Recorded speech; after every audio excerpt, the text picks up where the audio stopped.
မာလိကမိဖုရားကဘုရားမြတ်စွာထံချဉ်ကပ်ပြီးတော့မေခွန်းနေမေးတယ်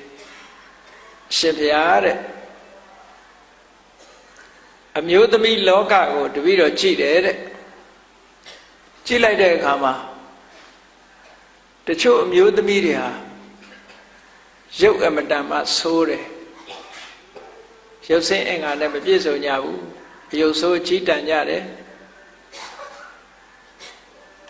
အယုတ်ဆိုးကြီးတန်ရုံမကဘူးတဲ့ပစ္စည်းဥစ္စာလည်းမပြည့်စုံကြဘူးဆင်းရဲကြတယ်မွဲတေကြတယ်ပစ္စည်းဥစ္စာဆင်းရဲမွဲတေရုံမြမကဘူးသူတို့ဟာဩဇာအာဏာလည်းမရှိရှာကြဘူးတဲ့တိမ်ငယ်ကြတယ်ပေါ့အချက်၃ချက်နော်ရုပ်ဆိုးတယ်မွဲတယ်တိမ်ငယ်တယ်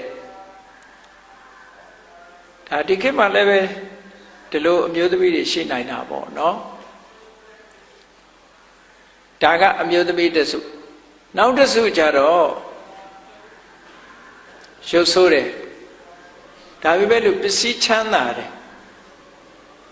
မတိမ်ငယ်ဘူးဩဇာအာဏာရှိကြတယ်ဟောဒီလိုအမျိုးသမီးတွေလည်းရှိတယ်ဗျာတဲ့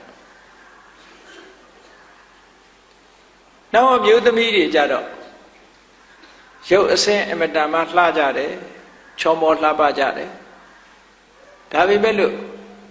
ဆင်းရဲမွဲတေကြတယ်ဆင်းရဲမွဲတေရုံနဲ့မကဘူးအရှိန်ဝါဩဇာဘာမှမရှိလို့တိမ်ငယ်ကြတယ်တဲ့ရုပ်ကလေးချောတာပဲရှိတယ်ပစ္စည်းလည်းမရှိဘူးတိမ်လည်းတိမ်ငယ်တယ်နောက်၄နံပါတ်အုပ်စုကြတော့ရုပ်လည်းချောတယ်ပစ္စည်းဥစ္စာလည်းပေါ်တယ်တိမ်ငယ်မှုလည်းမရှိဘူးစွမ်းရည်တတ္တိတွေအပြည့်ရှိတယ်လို့ဒီလိုအမျိုးသမီးလောကကိုကြည့်လိုက်မယ်ဆိုရင်၄မျိုး၄စားတွေ့ရတယ်ဗျာတဲ့အဲ့ဒါဘာကြောင့်လဲဒါမာလိကမိဖုရားမေးတဲ့မေးခွန်းပဲဒါအမျိုးသမီးတွေသာဒီလိုမဟုတ်ဘူးအမျိုးသားတွေနဲ့ပတ်သက်လို့လည်းပဲကံကြမ္မာကဘယ်လိုပုံဖော်ထားတယ်ဆိုတာကိုဒီသုတ်တံမှာမြတ်စွာဘုရားဟောထားတယ်ကမ္မဝါဒနဲ့ပတ်သက်တဲ့သုတ်တံတစ်ခုလို့ပြောရမှာပဲအဲ့တော့မြတ်စွာဘုရားဖြေတာလေးကိုကြည့်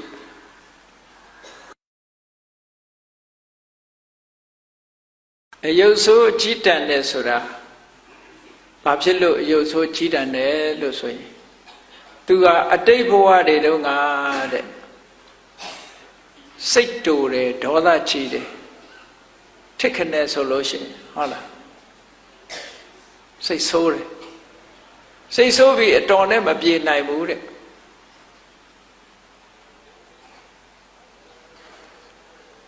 စိတ်ကောက်တယ်စိတ်ဆိုးတယ်ဖြစ်ပေါ်လာတဲ့ဒေါသဘယ်တော့မှအတော်နဲ့မငြိမ်းဘူးတဲ့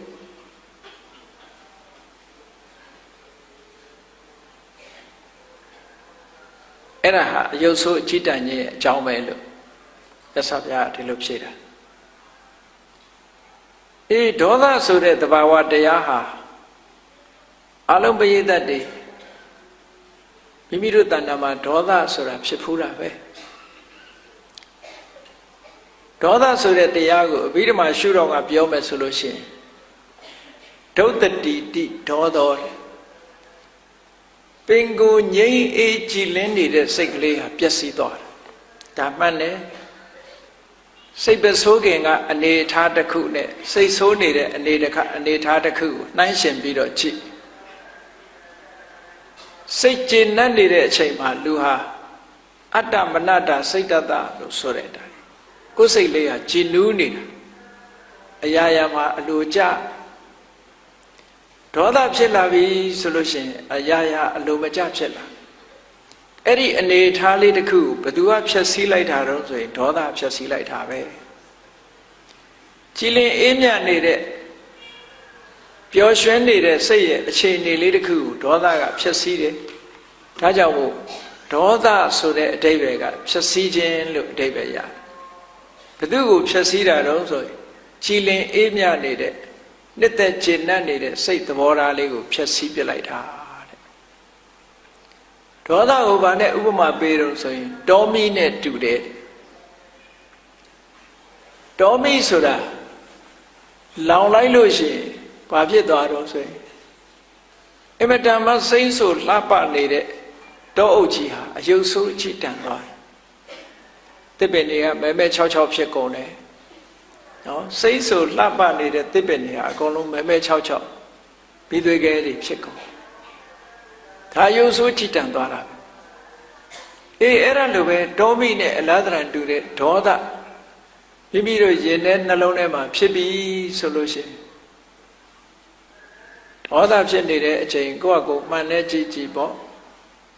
လန့်သွားကောင်းလန့်သွားလိုက်ပဲနော်စိတ်ဆိုးပြီဆိုရင်မှန်လေးတစ်ချက်သာထောင်ထားမှန်လေးတစ်ချက်ထောင်ပြီးတော့စိတ်တအားဆိုးနေတဲ့အချိန်မှာမှန်ကြည့်ပြအောင်ကြည့်လိုက်အဲ့ဒီအချိန်မှာဆိုကိုယ့်ကိုလန့်ကောင်းလန့်လိုက်နှုတ်ခမ်းကစူးနော်မျက်မှောင်ကကျုပ်မျက်ကြောကတင်းအဲ့ဒါလို့အနေထားမျိုးတစ်ခုထီအောင်ရုပ်ပြက်ဆင်းပြက်ကိုဘယ်သူကလှုပ်လိုက်တာတော့ဆိုဒေါသလှုပ်တာအဲ့ဒီဒေါသကသူဖြစ်တဲ့အချိန်မှာလည်းအယုတ်ဆိုးအကြီးတန်းစေတယ်ဒီဒေါသကြောင့်ဖြစ်ပေါ်လာတဲ့ကံကြောင့်ဘဝဆက်တိုင်းမှာလည်းပဲလူဟာအယုတ်ဆိုးအကြီးတန်းတဲ့ပုံရိပ်ကြီးပေါ်နေတယ်ဘဝရုပ်ပုံလွှာကြီးပေါ်နေတယ်ဒါကြောင့်မို့လို့လူတွေဟာရုပ်ဆိုးကြတာပါတဲ့ဒါမြတ်စွာဘုရားဖြေတယ်ဟုတ်တာဒါကတော့သိကြတာပဲเนาะပြုံးရွှင်နေတဲ့မျက်နှာတစ်ခုဟာကြည်လင်းနေတဲ့မျက်နှာအသွင်အပြင်တစ်ခုဒေါသဖြစ်တာနဲ့တပြိုင်နက်ပြောင်းလဲသွားတယ်ဒါကြောင့်မို့လို့ဒီဒေါသကိုဖြတ်စည်းခြင်းလို့နာမည်ပေးထားတာပေါ့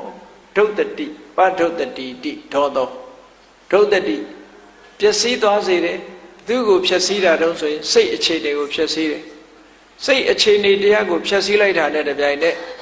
ရုပ်အခြေအနေလည်းဖျက်ဆီးသွားတာပဲမိများလိုပဲလောင်တဲ့နေရာဟာမဲကြံရစ်တယ်မဲကြံရစ်တယ်အယုတ်ဆိုးကြီးတန်ပြီးကြံရစ်တယ်ဒေါသဟာလည်းပဲအယုတ်ဆိုးကြီးတန်ပြီးတော့ကြံရစ်စေတယ်ဒါကြောင့်မို့ဒေါသကိုမီးနဲ့အလားတရတူးတယ်နောက်တစ်ခုကဒေါသဟာမွေဟောက်နဲ့အလားတရတူတယ်လို့ဆိုလို့အပြောမခံအထိမခံတဲ့ပုဂ္ဂိုလ်ဟာမွေဟောက်နဲ့အလားတရတူတယ်မွေဟောက်ဟာသွားထိလိုက်တာနဲ့ရှူးဆိုပြင်းကြီးထောင်ရန်လို့ဖို့ပဲဒေါသသမားဟာလည်း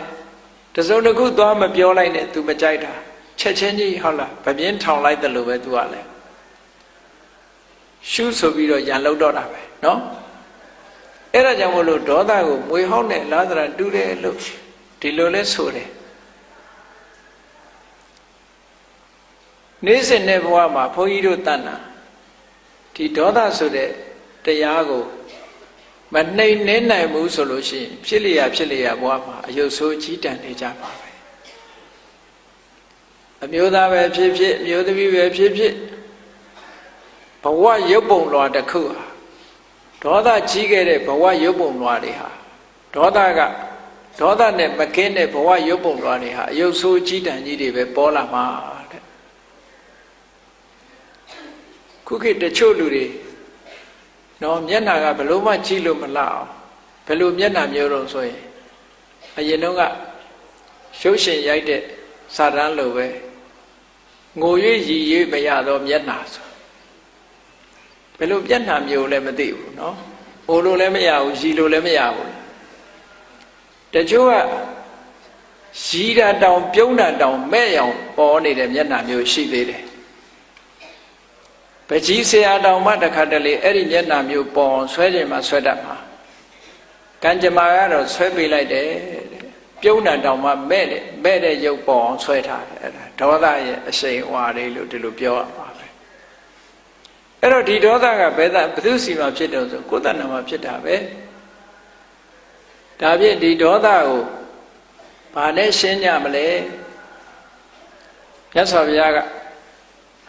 မေတ္တာဘာဝေတ္တဗဒေါသတပဟာနာယဒေါသကိုအပြတ်ရှင်းကျင်လို့ရှိရင်မေတ္တာဘာဝနာပွားပါတဲ့ဒီလိုပြောတာမေတ္တာဆိုတာအဒေါသမုန်းတီးခြင်း အလိုမကျမှုကင်းခြင်းလို့ဆိုတဲ့အကျိုးစီးပွားကိုလိုလားတဲ့မေတ္တာတရားဟာအရောဓအဲ့ဒီအရောဓဆိုတဲ့မေတ္တာတရားသည်ဒေါသဆိုတဲ့တရားကိုဖယ်ရှားပြစ်နိုင်ပါတယ်တဲ့ဒါဖြင့်မေတ္တာဘာဝနာဘယ်လိုပွားရမလဲလို့ဆိုလို့ရှိရင်ကိုအရင်အာယုံစိုက်ကြည့်လိုက်လူတိုင်းဟာကိုရှေးဥစွာအာယုံထားလေးရှိကြဒါကြောင့်မလို့မေတ္တာပို့တဲ့ထဲမှာအဟံအဝေရောဟောမိငါရန်ကင်းမရစေအပြပစ္စောဟောမိဆင်းရဲကင်းမရစေအာနိကောဟောမိဒုက္ခတွေကင်းမရစေဒုက္ခိအတ္တနံပရိဟရာမိချမ်းသာဒုက္ခချမ်းသာတာခန္ဓာကိုယ်ကြီးရဲ့ဝန်တွေကိုရွတ်ဆောင်မရစေလို့ကိုရှေးဥစွာအာယုံပြုတ်ပြီးတော့ကြည့်လိုက်ပြီးတဲ့အခါငါရန်ခင်းခြင်းနဲ့ကြောင်းကြခင်းခြင်းနဲ့ဆင်းရဲခင်းခြင်းနဲ့ချမ်းသာတာဖြစ်ခြင်းနဲ့ဆိုတာလိုပဲငါပတ်ဝန်းကျင်မှာရှိတဲ့ပုဂ္ဂိုလ်တွေအားလုံးဟာလည်းပဲဒီလိုပဲဆန္ဒရှိကြမှာပဲလို့မေတ္တာအခြေပြိုးနိုင်အောင်အဲ့လိုစိတ်ကအာယုံပြုတ်လိုက်တဲ့အခါကိုယ်စိတ်လေးကနူးညံ့လာတဲ့အတွက်ကြောင့်အများကျိုးလိုလားတဲ့စိတ်ကလေးပေါ်လာတဲ့အခါမှာအလုံးသတ္တဝါတွေကအစဉ်ပြေကြပါစေချမ်းသာကြပါစေကျမ်းမာကြပါစေဆိုတဲ့ကိုနှစ်သက်တဲ့အသုံးကလေးနဲ့ကိုနှစ်သက်တဲ့အတွေးကလေးနဲ့အများသတ္တဝါတွေချမ်းသာပါစေဆိုတဲ့ဒီစိတ်ဓာတ်ကလေးထပ်တလဲလဲဖြစ်အောင်လုပ်တာကိုမေတ္တာပွားတယ်လို့ခေါ်တယ်မေတ္တာဆိုတာ၃မျိုးရှိတယ်ကာယကံမေတ္တာဝစီကံမေတ္တာမနောကံမေတ္တာကာယကံမေတ္တာလို့ဆိုတာလမ်းသွားရင်ဆူညောင်းခလုတ်တွေတွေ့ရင်ဒီဆူညောင်းခလုတ်နဲ့မမြင်လို့တက်နေမိရင်ဒုက္ခရောက်လိမ့်မယ်ခလုတ်မထီဆူမကြည့်ကြပါစေနဲ့ဆိုဖယ်သွားတယ်ဒါအလုံးကိုမေတ္တာထားတယ်လို့ခေါ်တယ်နော်လမ်းမှာတစုံတစ်ခုတွေ့လို့လူတွေထိခိုက်ပါဆိုရင်ရှင်းပေးသွားတယ်ဒါကာယကမေတ္တာလို့ခေါ်တယ်ဝစီကမေတ္တာဆိုတာလူတယောက်ကိုကြည့်ဒီလိုအလုပ်မျိုးမလုပ်ကြနဲ့ဒီလိုအတွေးမျိုးမတွေးကြနဲ့ကိုယ်မိတ်ဆွေတွေဒုက္ခမရောက်ရအောင်ပြောတယ်ကူညီတယ်စောင့်ရှောက်တယ်ဆုံးမတယ်အကြံပေးတယ်ဒါဝစီကမေတ္တာလို့ခေါ်တယ်ချမ်းသာကြပါစေလို့နှုတ်ကမြတ်တယ်မနောကမေတ္တာဆိုတာကြတော့ခုနအလိုစိတ်ထဲမှာဖြစ်အောင်လုပ်တာအဓိကကတော့မေတ္တာဘာဝနာပွားတယ်ဆိုတာမေတ္တာမနောကံကိုပွားခိုင်းတာစိတ်ထဲမှာတတ္တဝါတွေချမ်းသာကြပါစေဆိုတဲ့စိတ်ကိုအမြဲတမ်းစင်စစ်မပြတ်မိမိတဏ္ဍာမှာဖြစ်အောင်လုပ်ခြင်းဖြစ်ရှင်တဲ့နှလုံးထဲမှာရှိတဲ့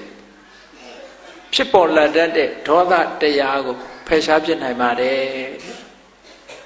ကောင်းပြီအဲ့ဒီဒေါသဆိုတာအကြောင်းမဲ့ဖြစ်တာလားဘာကြောင့်ဖြစ်တာလဲလို့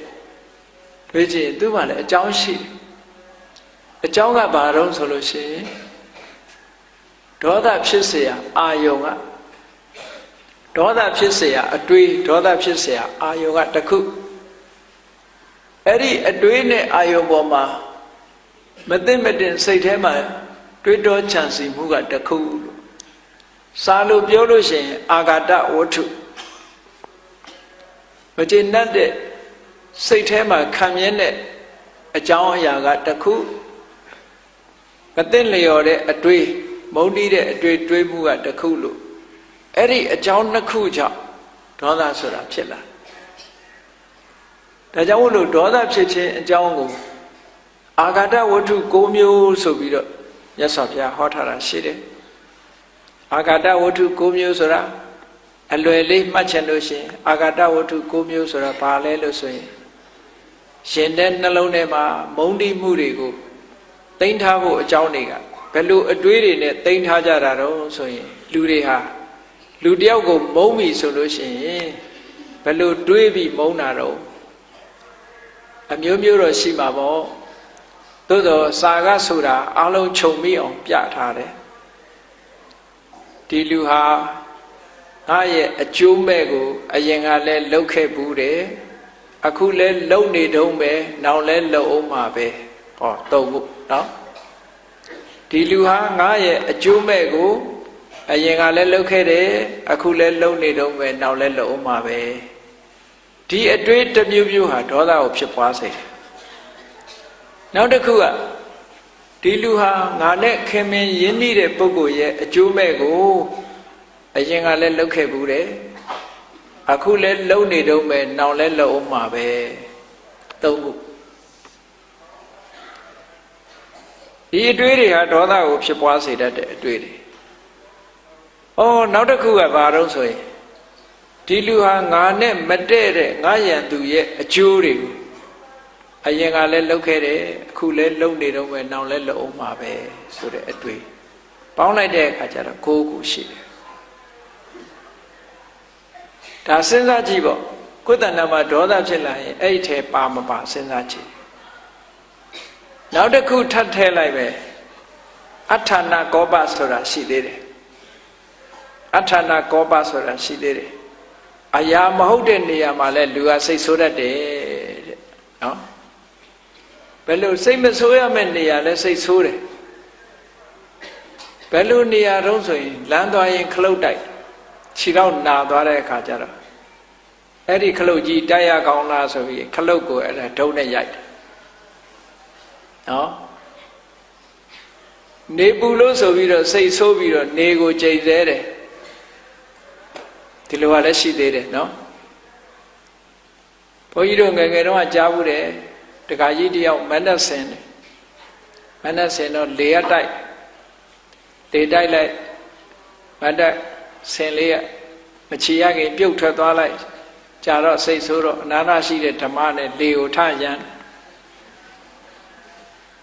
အဋ္ဌာဏကောပလို့ခေါ်တယ်လေနဲ့လည်းရာဖြစ်တာပဲလူကတခါကြီးတယောက်ကတော့မြေကျောင်းမှာနေတာကိုပညာကိုဆန်တက်တဲ့အခါကျတော့လေတိုက်လို့ရှိရင်ရွက်ကလေးထောင်ဆန်တက်သက်တာတယ်အသာလေးပက်တဲ့လေးနဲ့နောက်ကနေပြီးတော့ချိတ်ပြီးအသာလေးလိုက်သွားလူကသက်တာအဲ့လိုမဟုတ်ဘူးမြေရည်စီးကလည်းတန်တယ်လေကလည်းမတိုက်ဘူးဆိုတဲ့အခါကျတော့ဘာလို့ရတော့ကုန်းပေါ်တက်ကျိုးနဲ့လှေဥကိုချီပြီးတော့လှေကြီးကိုဆွဲသွားလှော်တက်လို့မရဘူးကျိုးနဲ့ဆွဲပြီးတော့ကဘာတစ်လျှောက်လုံးကုန်းယုံပြီးတော့အဲ့ဒါသွားအဲ့ဒီလိုနီးနဲ့ဆန်းလာတာရွာနာရောက်ပြီဆိုတော့လေကဖြူဖြူနဲ့တိုက်လာတဲ့အခါကျတော့စိတ်တူလာတယ်ပေါ့ငါတလန်းလုံးဒီလေကိုမျောလာတာမတိုက်ဘူးခုမှတိုက်ရကောင်းလားလို့ဆိုပြီးတော့ရွက်ထောင်ပြီးတော့ရွာကျော်ဆန်တက်သွားတယ်ခုမှတိုက်တာကဲတိုက်ဆန်းဟာဆိုပြီးတော့ရွာကျော်ရွက်တိုက်ဆိုတာအဲ့ဒါပြောတာပဲ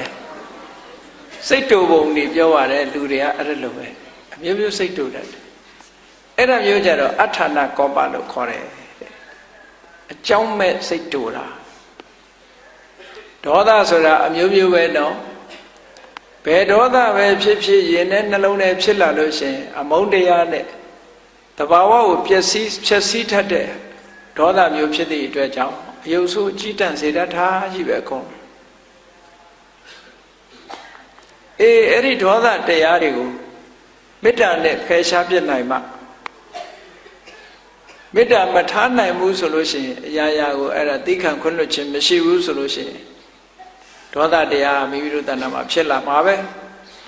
ဖြစ်လာလို့ရှိရင်ဒုဒေါသကဖန်တီးလိုက်တဲ့ဘဝရုပ်ပုံလွားသည်အယုတ်ဆိုးအကြီးတန်တာတွေဖြစ်လာတယ်မြတ်စွာဘုရားကမန္လိကမိဘုရားကြီးရဲ့မေကွန်မန္လိကမိဘုရားကြီးကဘာကြောင့်အယုတ်ဆိုးတယ်ဆိုတာ သူ့ဘဝသူ့အကြောင်းကို तू သိကျင်လို့မေးတာမေးတော့ तू သဘောပေါက်သွားတယ်ဒါဖြင့်ဘဝရောက်လာတဲ့အခါမှာဆင်းရဲမွဲတေတာတို့ဟုတ်လားအယုတ်ဆိုးကြည်တန်တယ်အယုတ်ဆိုးကြည်တန်တာပြောပြီးတဲ့အခါဘာပြောမလို့ဆိုရင်လှတာပတာကြတော့ရောအကြောင်းမဲ့လားသူကသူလှလာတာလားလို့ဆိုမဟုတ်ဘူးလှတာကဘာကြောင့်လှတော့ဆိုလို့ရှိရင်စိတ်မဆိုးတတ်တဲ့ပုဂ္ဂိုလ်လှတယ်တဲ့စိတ်မဆိုးတတ်ဘူးဒေါသဖြစ်เสียတွေ့ပြီမဲ့လို့ तू ကသိခံခြင်းခွင့်လွှတ်ခြင်းအပြုံးမပြတ်နေထိုင်ခြင်းတစ်ဖက်သားကအဲ့ဒါလို့အပြုံးမပြတ်နေပို့ပြီးတော့စိတ်ကတိုးလာတတ်သေးတယ်နော် သူ့ကိုမထီမဲ့မြင်လုပ်တယ်လို့ထင်ကောင်းထင်သေးတယ်အဲ့ဒါမျိုးဒါကတော့ဘယ်လိုထင်ပေါ့ဒေါသမဖြစ်အောင်ထိန်းနိုင်ရင်တော့အကောင်းဆုံးပဲအဲ့ဒါလို့သီးခံခြင်းအပြုံးမပြတ်ဒေါသမထွက်ဖဲဒီလိုဒေါသကိုချုပ်တီးဆောင်စည်းခြင်းဟာဘဝစတိုင်းမှာရုပ်အစင်းလှပခြင်းရဲ့အကြောင်းတရားဖြစ်တယ်ဘယ်လိုပဲပြောစိတ်မဆိုးဘူး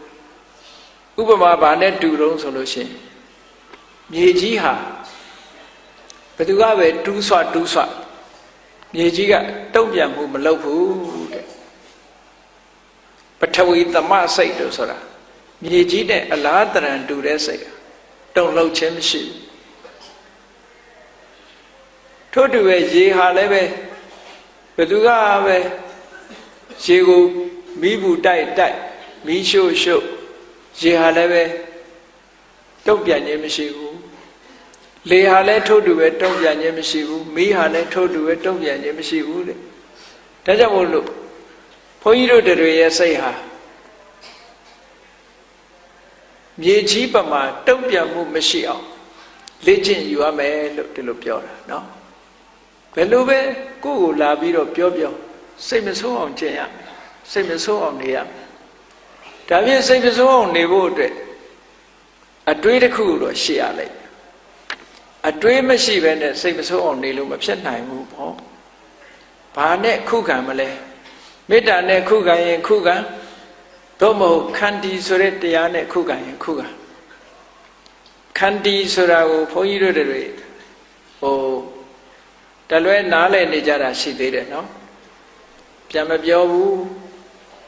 ငုံခမ်းနေတဲ့ကိုခန္တီလို့ဒီလိုထင်တာမဟုတ်ဘူးခန္တီရဲ့သဘောက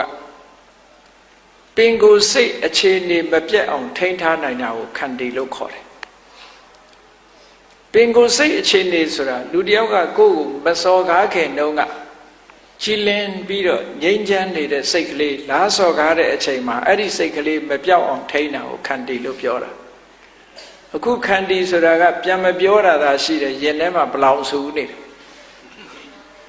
အဲ့ဒီရင်ထဲကဘလောင်ဆူနေတယ်မကြေမနက်ဟောလားပြန်မပြောရဲလို့သို့မဟုတ်ပြန်မပြောခြင်းလို့ချိတ်မိတ်ပြီးတော့ရင်ထဲနော်နေပူလို့ဆိုပြီးတော့စိတ်ဆိုးပြီးတော့နေကိုကြိတ်သေးတယ်ဒီလိုကလည်းရှိသေးတယ်နော်ဘုန်းကြီးတို့ငယ်ငယ်တုန်းကကြားဘူးတယ်တခါကြီးတယောက်မန္တဆင်တယ်မန္တဆင်တော့လေရတိုက်လိုက်မန္တဆင်လေးရမချီရခင်ပြုတ်ထွက်သွားလိုက်ကြာတော့စိတ်ဆိုးတော့အနာနာရှိတဲ့ဓမ္မနဲ့လေကိုထရန်အထာနာကောပလို့ခေါ်တယ်လေနဲ့လည်းရာဖြစ်တာပဲလူကတခါကြီးတယောက်ကတော့မြေကျောင်းမှာနေတာကိုပညာကိုဆန်တက်တဲ့အခါကျတော့လေတိုက်လို့ရှိရင်ရွက်ကလေးထောင်ဆန်တက်သက်တာတယ်အသာလေးပက်တဲ့လေးနဲ့နောက်ကနေပြီးတော့ချိတ်ပြီးအသာလေးလိုက်သွားလူကသက်တာအဲ့လိုမဟုတ်ဘူးမြေရည်စည်းကလည်းတန်တယ်လေကလည်းမတိုက်ဘူးဆိုတဲ့အခါကျတော့ဘာလို့ရတော့ကုန်းပေါ်တက်ကျိုးနဲ့လှေဥကိုချီပြီးတော့လှေကြီးကိုဆွဲသွားလော်တက်လို့မရဘူးကျိုးနဲ့ဆွဲပြီးတော့ကဘာတစ်လျှောက်လုံးကုန်းယုံပြီးတော့အဲ့ဒါသွားအဲ့ဒါလိုနီးနဲ့ဆန်းလာတာရွာနာရောက်ပြီဆိုတော့လေကဖြူဖြူနဲ့တိုက်လာတဲ့အခါကျတော့စိတ်တူလာတယ်ပေါ့ငါတလန်းလုံးဒီလေကိုမျောလာတာမတိုက်ဘူးခုမှတိုက်ရကောင်းလားလို့ဆိုပြီးတော့ရွက်ထောင်ပြီးတော့ရွာကျော်ဆန်တက်သွားတယ်ခုမှတိုက်တာကဲတိုက်ဆန်းဟာဆိုပြီးတော့ရွာကျော်ရွက်တိုက်ဆိုတာအဲ့ဒါပြောတာပဲစိတ်တူပုံတွေပြောပါတယ်လူတွေကအဲ့ဒါလိုပဲအမျိုးမျိုးစိတ်တူတယ်အဲ့ဒါမျိုးကြတော့အထာနာကောပလို့ခေါ်တယ်အကြောင်းမဲ့စိတ်တူတာဒေါသဆိုတာအမျိုးမျိုးပဲနော်ဘယ်ဒေါသပဲဖြစ်ရင်နဲ့နှလုံးထဲဖြစ်လာလို့ရှင်အမုန်းတရားနဲ့တဘာဝကိုဖျက်ဆီးထက်တဲ့ဒေါသမျိုးဖြစ်သည့်အတွက်ကြောင့်အယုတ်ဆိုးကြီးတန့်စေတတ်တာကြီးပဲအကုန်အဲ့ဒီဒေါသတရားတွေကိုမေတ္တာနဲ့ဖယ်ရှားပြစ်နိုင်မှ မေတ္တာမထားနိုင်ဘူးဆိုလို့ရှိရင်အရာရာကိုအဲ့ဒါသီးခံခွင့်လွှတ်ခြင်းမရှိဘူးဆိုလို့ရှိရင်ဒေါသတရားမိမိတို့တဏ္ဍာမှာဖြစ်လာမှာပဲဖြစ်လာလို့ရှိရင်ဒုဒေါသကဖန်တီးလိုက်တဲ့ဘဝရုပ်ပုံလွှာသည်အယုတ်ဆိုးအကြည်တန်တာတွေဖြစ်လာတယ်။ဟောမြတ်စွာဘုရားကမာလိကမိဘုရားကြီးရဲ့မေကွန်မာလိကမိဘုရားကြီးကဘာကြောင့်အယုတ်ဆိုးတယ်ဆိုတာသူ့ဘဝသူ့အကြောင်းကို तू သိကျင်လို့မေးတာမေးတော့ तू သဘောပေါက်သွားတယ်ဒါဖြင့်ဘဝရောက်လာတဲ့အခါမှာဆင်းရဲမွဲတေဆင်းရဲမွဲတေတာတို့ဟုတ်လားအယုတ်ဆိုးအကြည်တန်တယ်အယုတ်ဆိုးကြည်တန်တာပြောပြီးတဲ့အခါဘာပြောမလို့ဆိုရင်လှတာပတာကြတော့ရောအကြောင်းမဲ့လားသူကသူလှလာတာလားလို့ဆိုမဟုတ်ဘူးလှတာကဘာကြောင့်လှတော့ဆိုလို့ရှိရင်စိတ်မဆိုးတတ်တဲ့ပုဂ္ဂိုလ်လှတယ်တဲ့စိတ်မဆိုးတတ်ဘူးဒေါသဖြစ်เสียတွေ့ပြီမဲ့လို့သူကသိခံခြင်းခွင့်လွှတ်ခြင်းအပြုံးမပြတ်နေထိုင်ခြင်းတစ်ဖက်သားကအဲ့ဒါလို့အပြုံးမပြတ်နေပို့ပြီးတော့စိတ်ကတိုးလာတတ်သေးတယ်နော်သူ့ကိုမထီမဲ့မြင်လုပ်တယ်လို့ထင်ကောင်းထင်သေးတယ်အဲ့ဒါမျိုးဒါကတော့အလိုထင်ပေါ့ဒေါသမဖြစ်အောင်ထိန်းနိုင်ရင်တော့အကောင်းဆုံးပဲအဲ့ဒါလို့သိခံခြင်းအပြုံးမပြတ်ဒေါသမထွက်ဖဲဒီလိုဒေါသကိုချုပ်တီးဆောင်စည်းခြင်းဟာဘဝစတိုင်းမှာရုပ်အစင်းလှပခြင်းရဲ့အကြောင်းတရားဖြစ်တယ်ဘယ်လိုပဲပြောစိတ်မဆိုးဥပမာဘာနဲ့တူတော့ဆိုလို့ရှိရင်မြေကြီးဟာဘယ်သူကပဲတူးဆွမြေကြီးကတုံ့ပြန်မှုမလုပ်ဘူးတဲ့ပထဝီသမစိတ်လို့ဆိုတာမြေကြီးနဲ့အလားတရံတူတဲ့စိတ်တုံ့လှုပ်ခြင်းမရှိဘူးထို့တူပဲရေဟာလည်းပဲဘယ်သူကပဲရေကိုမီးဘူးတိုက်မီးရှို့ရေဟာလည်းပဲတုံ့ပြန်ခြင်းမရှိဘူးလေဟာလည်းထို့တူပဲတုံ့ပြန်ခြင်းမရှိဘူးမီးဟာလည်းထို့တူပဲတုံ့ပြန်ခြင်းမရှိဘူးတဲ့ဒါကြောင့်မို့လို့ဘုန်းကြီးတို့တွေရဲ့စိတ်ဟာ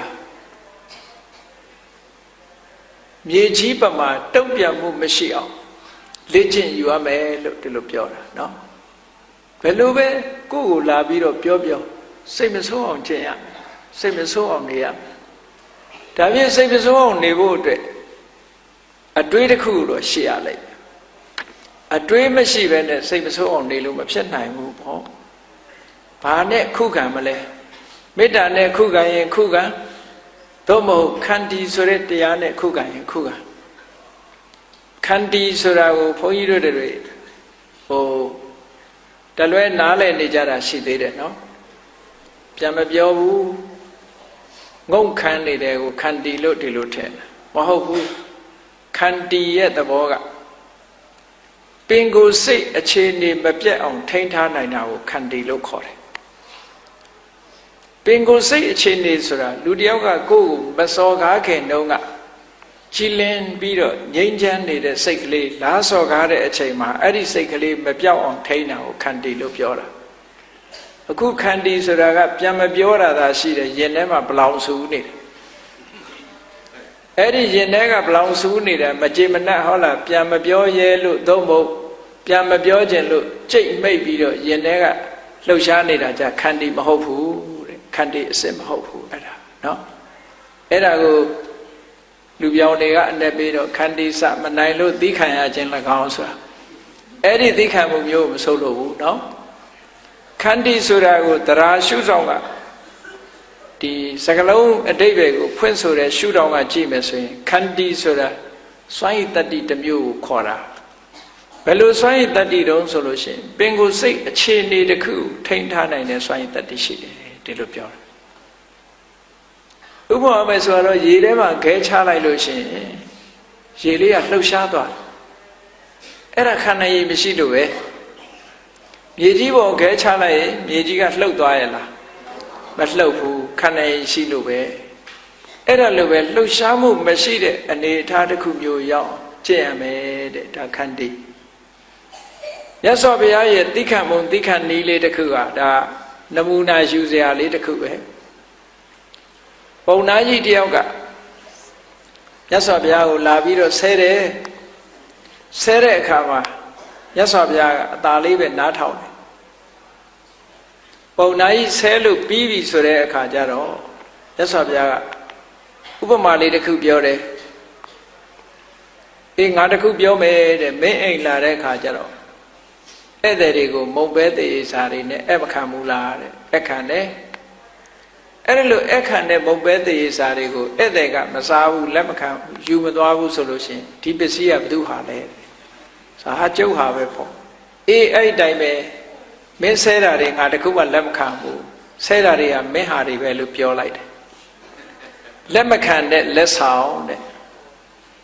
လူတယောက်ကကိုယ်ကိုလာစော်ကားလို့ဆဲလိုက်ပြီးကိုကဒေါသထွက်လိုက်ပြီးဆိုရင်ဒါလက်ခံလိုက်တာပဲအတိမပြုတ်လိုက်တာလေသူကအဲ့ဒါလို့ကိုအတိမမပြုတ်ပဲနေတာဟာလက်မခံတဲ့လက်ဆောင်ပဲဘယ်လိုပဲကို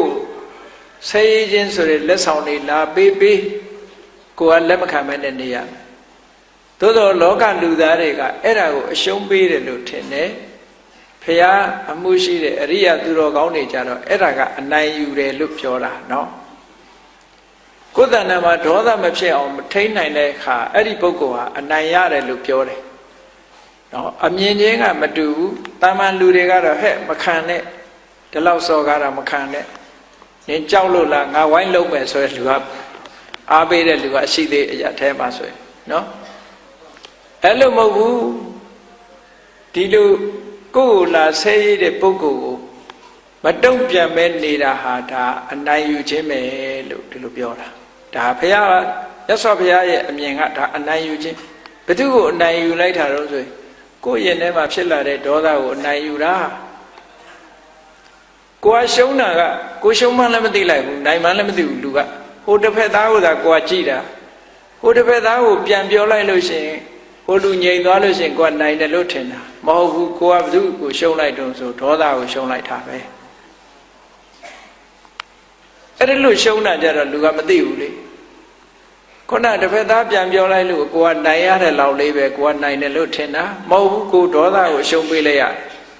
ဒေါသကိုရှုံးပေးလိုက်ရလို့ရှိရင်ဖြစ်ရဘဝမှာအယုတ်ဆိုးကြီးတန်မှုဆိုတဲ့ဘဝရုပ်ပုံလွှာကြီးပေါ်လာမှာမရှုံးပေဘူးလားဒါကြောင့်မို့လို့ခန္တီဆိုတဲ့တရားနဲ့ဒေါသကိုနှိမ်နှင်းပြီးတော့ထားနိုင်တဲ့ပုဂ္ဂိုလ်တွေဟာဖြစ်လျာဘဝမှာချောမောလှပတဲ့ပုဂ္ဂိုလ်တွေဖြစ်တယ်လူတိုင်းဟာလူကျော်လူလားဖြစ်ချင်ကြတာအကြည့်ပဲ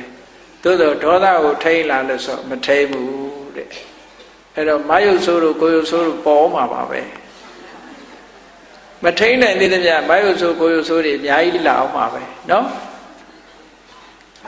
ကဲကောင်းပြီ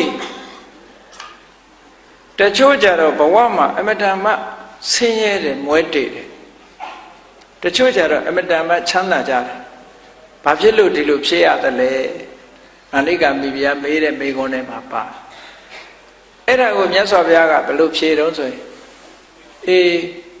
ချမ်းသာတယ်ဆိုတာလည်းအကြောင်းပဲမဟုတ်ဘူးဆင်းရဲတယ်ဆိုတာလည်းအကြောင်းပဲမဟုတ်ဘူးတဲ့လွန်ခဲ့တဲ့အတိတ်ဘဝတုန်းက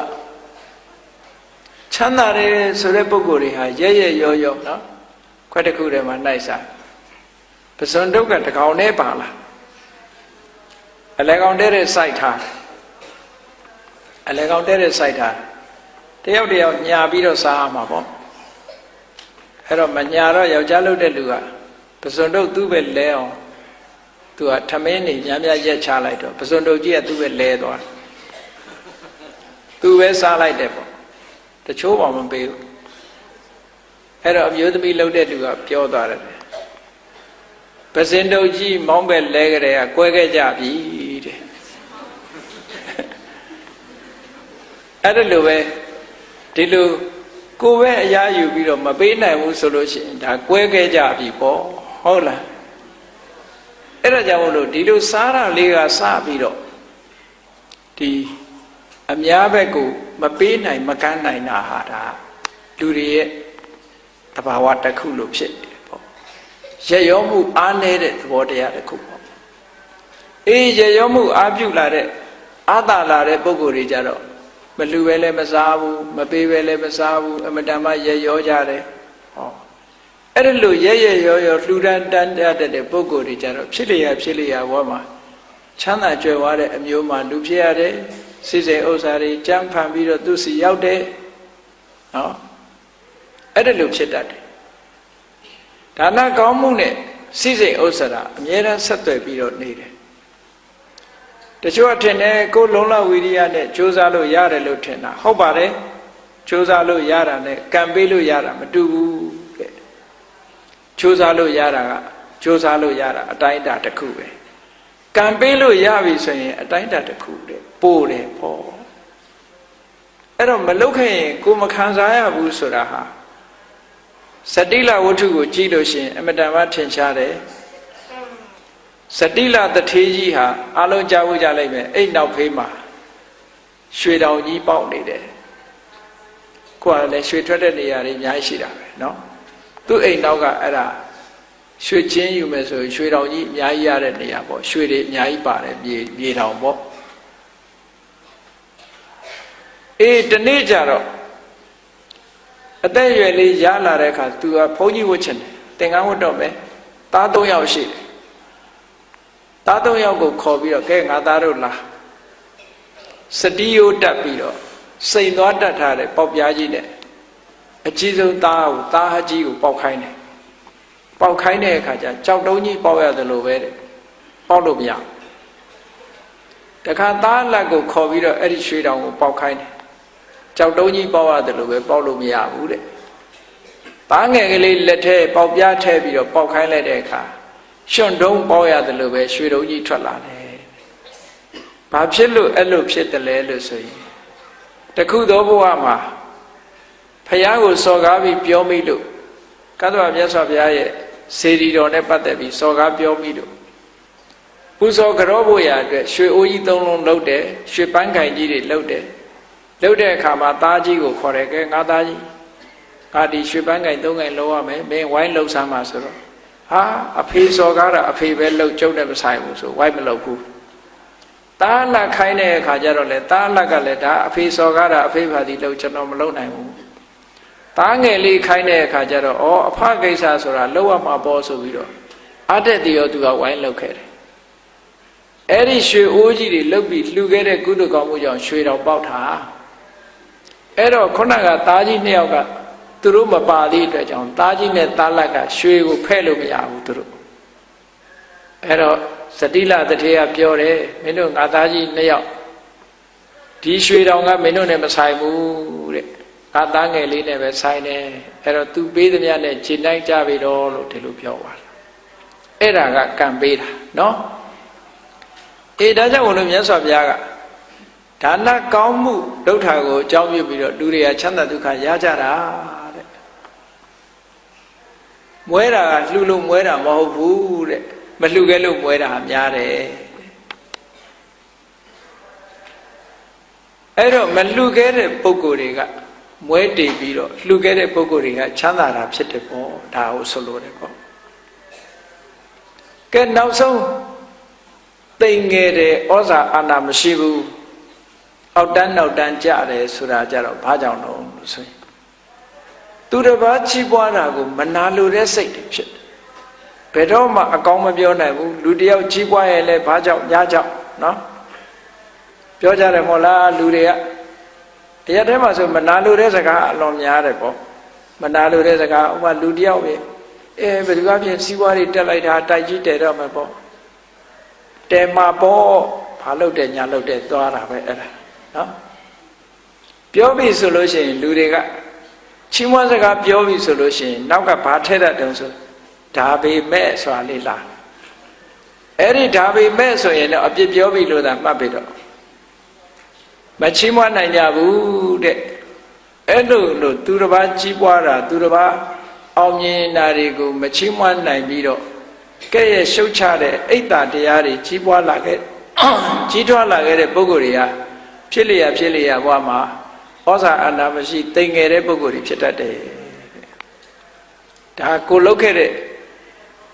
ကံကြမ္မာတွေကဘဝရဲ့ရုပ်ပုံတော်ကိုဖော်ထုတ်တာပဲ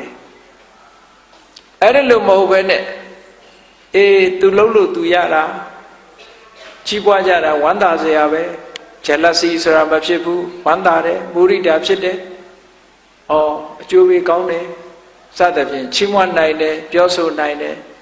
အဲ့ဒီပုဂ္ဂိုလ်မျိုးတွေကြတော့အိတ်သာခင်းတဲ့ပုဂ္ဂိုလ်တွေကြတော့ဘာဖြစ်လဲဆိုလို့ရှိရင်ဩဇာအာဏာရှိတယ်တဲ့မသိငယ်ဘူးတဲ့ဘဝတစ်ခုရလာတဲ့အခါမှာကိုလုတ်ခဲ့တဲ့ကံရဲ့ပုံရိပ်တွေကလားပေါ်တာပဲလို့ဒီလိုဆိုလို့တယ်မဏိကမိဘုရားကြီးကိုမြတ်စွာဘုရားကရှင်းပြလိုက်တယ်အမျိုးသမီး၄ဦးတည်းကပထမအမျိုးသမီးကရုပ်ဆိုးကြည်တန်တယ်မွဲတယ်သိငယ်တယ်ဆိုတာဟာတဲ့သူဟာဖြစ်လျက်ဘဝမှာဒေါသသိကြီးခဲ့တယ်ဒေါသကြီးုံနဲ့မကဘူးအလှူဒန်းလည်းမလုပ်ခဲ့ဘူးတဲ့သူတစ်ပါးကောင်းစားတာကိုလည်းမနာလိုစိတ်တွေများခဲ့တယ်တဲ့ဒါကြောင့်မို့ဒီလိုဖြစ်ရတာလို့ဒီလိုဟောတယ်ဒုတိယအမျိုးသမီးကအယုတ်ဆိုးကြည်တန်တယ်ဒါပေမဲ့လို့သူကချမ်းသာတယ်မသိငယ်ဘူးဂုဏ်ရှိတယ်ဆိုတာဘာကြောင့်လဲဆိုရင်သူဟာဟိုဘဝတုန်းကဒေါသကြီးတယ်ဒါပေမဲ့လှူခဲ့တန်းခဲ့တယ်သူများပေါ်မှာမနာလို့အိတ်တာတွေမရှိခဲ့ဘူးကင်းခဲ့တယ်ဒါကြောင့်မို့ဒီလိုဖြစ်တာလို့ဘုရားကဟောတယ်နောက်တတိယအမျိုးသမီးကြတော့ဘာဖြစ်လဲရှင်ဘုရားတဲ့တတိယအမျိုးသမီးကရုပ်ချောတယ်ဒါပေမဲ့လို့ဆင်းရဲတယ်တိမ်ငယ်တယ်ဟုတ်တယ်ဟိုဘဝတုန်းကသူကစိတ်ကိုဘယ်တော့မှမဆိုးအောင်စိတ်မဆိုးအောင်ထိန်းတယ်သဘောကောင်းတယ်ခန္တီတရားလက်ကင်ထားတယ်ဒါကြောင့်မို့ရုပ်ချောတာသို့တော်သူကမလှူခဲ့ဘူးမတန်းခဲ့ဘူးသူတစ်ပါးလှုပ်တာကိုလည်းမနာလိုခဲ့တယ်သူတစ်ပါးအောင်မြင်ကြီးပွားတာကိုလည်းမနာလိုစိတ်နဲ့အပြစ်ပြောခဲ့တယ်ဒါကြောင့်မို့လို့သူကဆင်းရဲမွဲတေပြီးတော့ဩဇာအာဏာမရှိတာသိငယ်တာတဲ့စတုထအမျိုးသမီးကအယုတ်လဲချောတယ်ပစ္စည်းဥစ္စာလဲပေါ်တယ်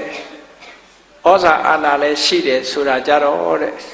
ဖြစ်လျက်ဘဝမှာသူ့ကိုယ်သူစိတ်မဆိုးအောင်လဲနေတယ်စိတ်ဒေါသကိုထိန်းခဲ့တယ်ဒေါသထိန်းရနေမကဘူးအလှူဒန်းလုပ်တယ်ရရောတယ်သူတစ်ပါးကြီးပွားတာကိုလည်းမနာလို့မရှိစိတ်မရှိခဲ့ဘူးတဲ့စတုထအမျိုးသမီးကသူ့ရဲ့ဘဝပုံရိပ်ကြောင့်မို့လို့သူကရုပ်ချောပြီးဥစ္စာပေါ်ပြီးဩဇာအာဏာရှိတဲ့ပုဂ္ဂိုလ်ဖြစ်လာတယ်လို့ဒီလိုပြောတာအဲ့လိုမြတ်စွာဘုရားကအသေးစိတ်ဖြေကြားလိုက်တဲ့အခါကျတော့မာလိကမိဘုရားကြီးကသူ့ဘဝသူ့အကြောင်းဘယ်လိုမှတ်ချက်ချတော့ဆိုရင်တပည့်တော်အတိတ်ဘဝတုန်းကဒေါသတော်တော်ကြီးခဲ့တဲ့မိန်းမဖြစ်ခဲ့ပုံရတယ်တဲ့ဒါမှမဟုတ်တပည့်တော်အယုတ်ဆိုးနေတာတဲ့ဒါပေမဲ့လို့တပည့်တော်အလှူဒန်းတွေလုပ်ခဲ့တယ်သူတစ်ပါးပေါ်မှာမနာလိုစိတ်တွေကင်းခဲ့တယ်ဒါကြောင့်မို့လို့တပည့်တော်ဟာဘုရင်နန်းတော်မှာနော်မိဖုရားဖြစ်ပြီဆိုမှတော့ချမ်းသာရောပေါ့မိဖုရားဖြစ်လို့ချမ်းသာတွေရှိပြီးတော့နန်းတော်မှာသူ့လက်အောက်ကအမျိုးသမီးတွေအများကြီးဩဇာအာဏာရှိတယ်ပေါ့မသိငယ်ဘူးပေါ့သူကအကြီးခေါင်းဆောင်ဖြစ်ရတယ်သူကသူမှတ်ချက်ချအဲ့ဒီလိုမှတ်ချက်ချပြီးတော့ဖះကိုဗာလျှောက်တုံးဆိုရင်အရှင်ဘုရားတဲ့ဒီဘဝဒီနေ့ကစပြီးတော့တပည့်တော်နောက်စိတ်မဆိုးတော့ပါဘူးတဲ့ကတရားနာတဲ့ပုဂ္ဂိုလ်တွေလည်းပဲဒီလိုဆုံးဖြတ်ချက်ချရမှာနော်တပည့်တော်ဒီနေ့ကစပြီးတော့စိတ်မဆိုးတော့ပါဘူးဗျာတဲ့ဒါနကောင်းမှုလည်းကြိုးစားပြီးတော့ပြုပါမယ်တဲ့မနာလိုစိတ်တွေလည်းပဲတပည့်တော်ကင်းအောင်အားထုတ်ပါမယ်ဗျာဆိုအဲ့လိုလျှောက်တယ်အဲ့ဒါမာလိကမိဖုရားမေးတဲ့မေကွန်နဲ့ပတ်သက်ပြီးသူ့ဘဝသူ့အကြောင်းပဲပေါ့အဲ့ဒီသူ့ဘဝသူ့အကြောင်းဒီကိုယ့်ဘဝကိုယ့်အကြောင်းဖြစ်ကောင်းဖြစ်နေနိုင်တယ်လူတိုင်းဟာသူ့ဘဝသူ့အကြောင်းကိုသိလျက်ရင်ကိုယ့်ဘဝကိုယ့်အကြောင်းကိုလည်းမှန်းဆလို့ရတယ်ပေါ့ဒါကြောင့်မို့လို့မှန်းဆပြီးဘုရားမြတ်စွာဟောကြားတော်မူခဲ့တဲ့တရားဓမ္မတွေဟာအကြောင်းနဲ့အကျိုးနဲ့ဆင်ញင်တိုင်းတာပြီးတော့ကိုယ့်ဘဝကိုပြုပြင်ပြီးတော့သွားမယ်ဆိုလို့ရှိရင်ကောင်းတာတွေကိုကျင့်မကောင်းတာတွေကိုရှောင်နော်ကောင်းတာတွေကိုဆောင်ပြီးတော့သွားမယ်ဆိုလို့ရှိရင်ဘဝမှာချမ်းသာဒုက္ခတွေရပြီးတော့နောက်ဆုံးနိဗ္ဗာန်ထိအောင်ဘုန်းကြီးတို့တွေဟာရောက်ရှိကြမှာလို့ကိုယ်စီယုံကြည်ပြီးတော့ကြိုးစားအားထုတ်နိုင်ကြပါစေကုန်သတည်း